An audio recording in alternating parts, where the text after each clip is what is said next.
This month, Yalu happen. Korea is done.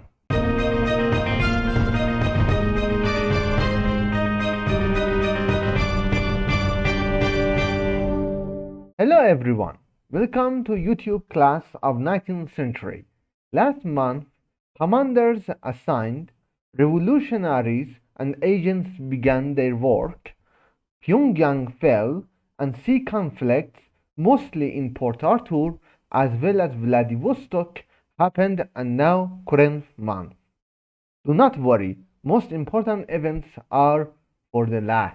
On the 8th of April 1904, France and Britain signed their alliance, aka friendship, and yes, they did it during the Russo Japanese War. This convention, known as Entente Cordiale, settled the colonial differences between these two European powers and may be regarded as a turning point in the relations.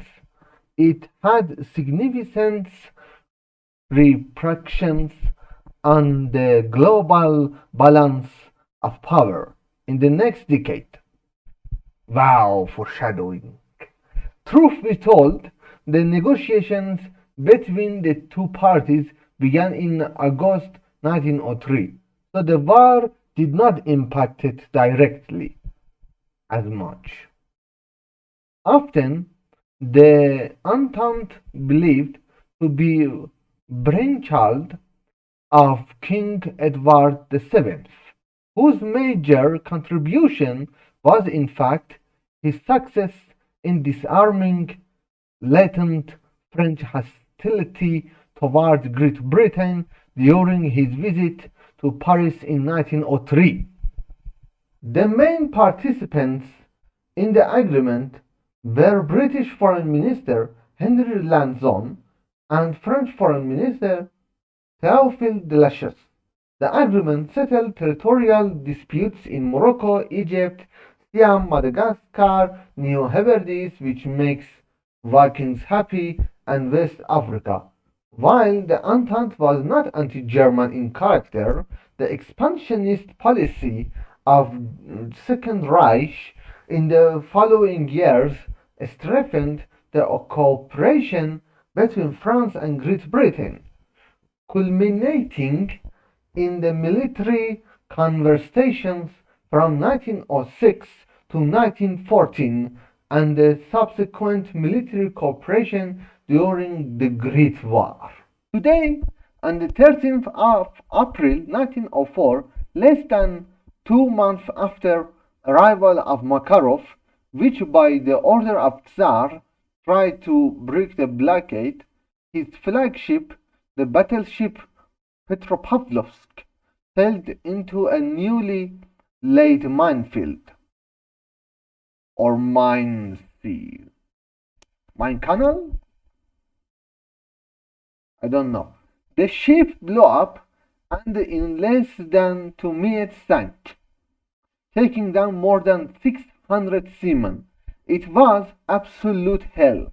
Makarov's loss dealt a mighty blow to the Russian war effort in general, and the Pacific Fleet in particular, from which it never recovered during the war. And to be honest, never at all. Makarov was considered the true naval hero of the war from the Russian side. 5 days later, Tsar Nikolai II approved the Navy's plan to dispatch the major warships of the Baltic Fleet to reinforce the Russian naval presence in East Asia. As such, the units of the Pacific Fleet in East Asia were renamed the 1st Pacific Squadron, whereas the designated reinforcement was named the 2nd Pacific Squadron. While waiting for Vice Admiral Nikolai Skridlov, the new commander-in-chief of the fleet, to arrive, Makarov's successor as commander of the Port Arthur Squadron, Rear Admiral Wilhelm Wittgenstein determined that the naval force at his disposal would concentrate solely on the defense of the fortress, but Supreme Commander was Zinovy Petrovich Rozhestensky. On that event, another battleship which did hit by mine was Pobieda from a relatively new class, the Presviet, but she was lucky and was able to go port for repairs. At this month, Anita Newcomb McGee from Red Cross alongside 9 nurses came to Yokohama and for 6 months served in Japanese hospitals until the last days of this month. 10,000 Koreans have been recruited for supplying the Japanese army in Pyongyang. Jacob Henry, the chief American banker which blockaded Russian sources, met with the Takahashi Korekiyo, the deputy governor of Japan Bank in London, and first foreign aid have given to Japan. In total, Japan during the war received almost 300 million foreign dollars, which in today money is $300 million plus the inflation. Connie, or our Finnish revolutionary from the last episode, met with Georgy Plukhanov and said maybe they can make a conference which include different anti-Russian parties. Yes, it is so bad for them. And now, the Yalu battle. By landing Japanese army in Korea, the Russian Eastern Detachment under the command of Lieutenant General Mikhail Zasulich was deployed along the western bank of the Yalu River in attempt to prevent the Japanese forces from crossing the river and invading Manchuria, aka Manchukuo. On the eastern bank of the river, the Japanese First Army under command of General Kuroki Tametomo was deployed. On the 15th of April, General Alexei Kropotkin issued a memorandum stressing the importance of not allowing the Japanese a decisive victory in the first battle. Remember that. So as not to raise their morale. Yeah, of course.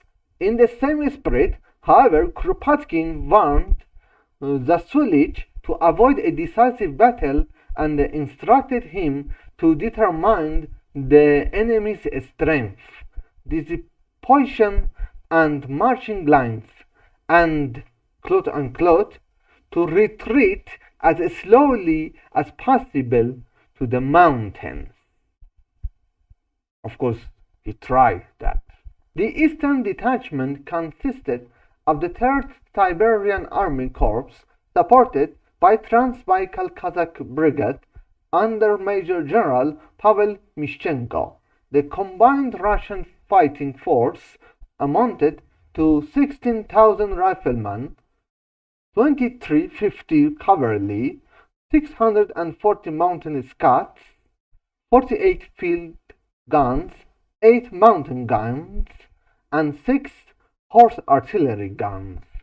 Based on military intelligence reports, Kuroki concluded prior to the battle that the Russian forces could be outnumbered at any point along the elongated front of about 275 kilometers, aka 150 miles, if you American.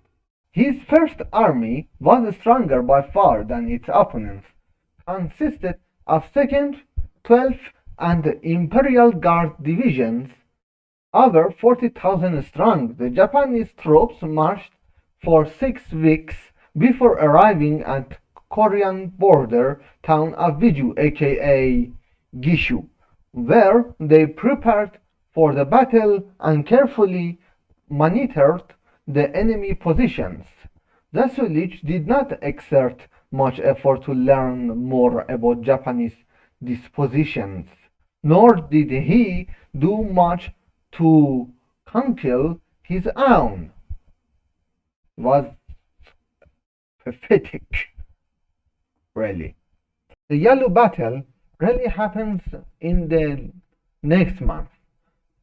But I have to say, at this month, until the 13th, 28,174 prisoners came to prison of Sakai, 5580 to Kanazawa, 3000 to Fukuoka, Himeji, and Sendai, and Matsuyama, which was the famous prison during not only this war, but even the last war, the first Sino-Japanese war, which had 4,043 prisoners.